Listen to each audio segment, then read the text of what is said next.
am not a matcha connoisseur, but I am a big fan of it and a big fan of Emma Chamberlain. So when I saw that Chamberlain coffee dropped matcha, I knew I had to try it. Oh, and I got a chocolate bar. I figured why not? It was like added on checkout and I'm like, I can't say no to chocolate. That I am a connoisseur of. Same with coffee. Anyway, weird segues aside, the packaging is adorable. Love this color green. It's actually like, this color is like my favorite color. I'm really excited to give it a go, so let's just do it. We're gonna make my recipe first, and then we're gonna make the one that's on the packaging. Because I figure if it's on the packaging, we gotta give it a shot. Oh, I've been talking with my hands so much that it's kind of like spilled on the sides, so that's nice.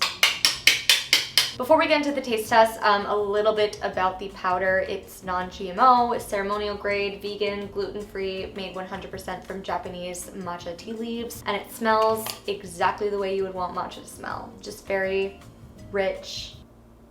That's all I got. From my experience with matcha, I have purchased it in the past. Like, I don't want to completely discredit myself. I do have experience in the realm of matcha. I'm just saying that a lot of my confidence comes from coffee. So I did want to give that caveat, but let's just get into the taste test.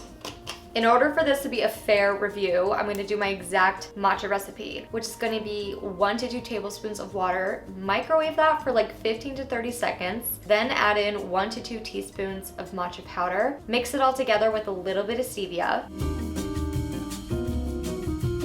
Then grab a glass with some ice and unsweetened vanilla almond milk. That's my non-dairy milk of choice. And then mix in the matcha mixture, creation, wonder, and you get this gorgeous creamy green color.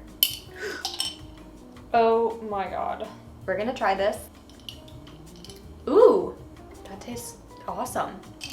It could be like a user error or me not whisking it properly, or like a whisk error, but it's a little bit gritty. I'm getting some clumps, and I don't normally get clumps in my matcha. That's why I like to heat up my water, because I feel like it like dissolves it a little bit better.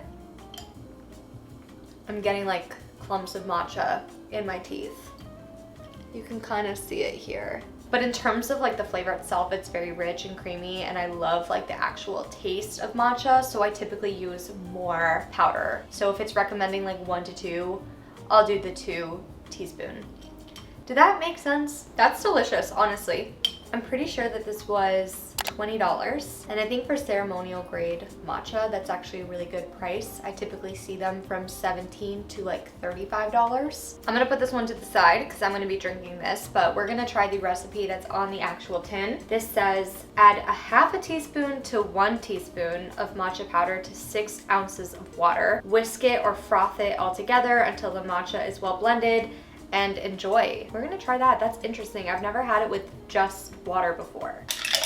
I don't have one of those electric frothers, so because of the way that this recipe was instructed, like I just mix it all together, and I honestly hope for the best. So I am gonna give myself user error if there are clumps of matcha. We'll see. Wow.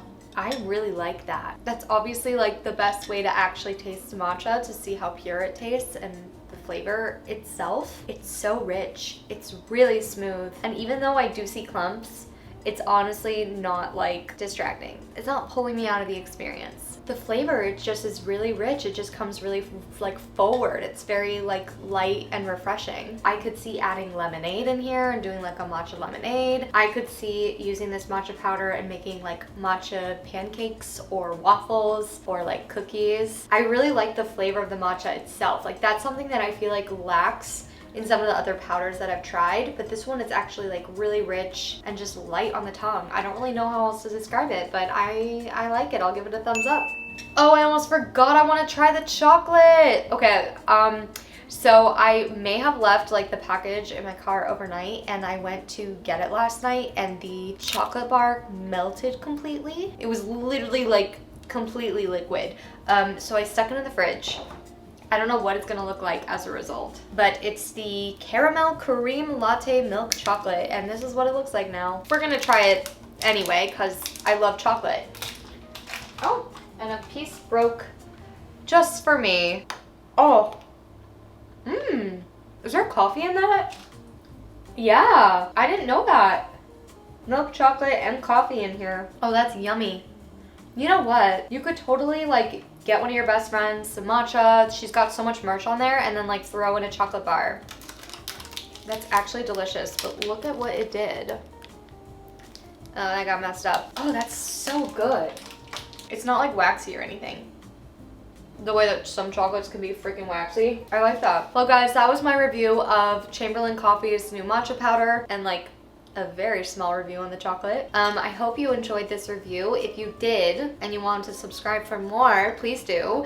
Also comment down below if you've tried Chamberlain coffee and what your favorite blend is, because I kind of want to get another bag of coffee soon because it was really good. And I will have all my like Emma related videos in my description. This was delicious. Big thumbs up from me. Thank you so much for watching, and I'll see you in the next video. That was weird. Okay. Bye.